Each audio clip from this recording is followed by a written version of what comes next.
ব্রাজিলে অভ্যুত্থান চেষ্টায় বলসোনারোর সরাসরি সম্পৃক্ততা, পুলিশের রিপোর্ট প্রকাশ।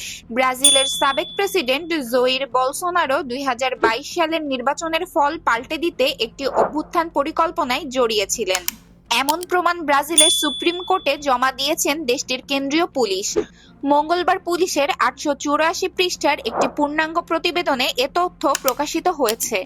২০২৩ সালের জানুয়ারিতে বলসোনারোর সমর্থকরা নির্বাচনের ফল প্রত্যাখ্যান করে ব্রাসিলিয়ায় সহিংসতা চালায়।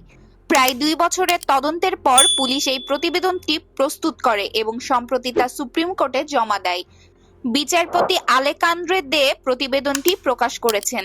পুলিশ তার প্রতিবেদনে ফোনে আড়ি পেতে আর্থিক নথি পরীক্ষা করে এবং আসামিদের স্বীকারোক্তির ভিত্তিতে প্রমাণ উপস্থাপন করেছে। Pranati Rahman, international desk, press 20 Bangla.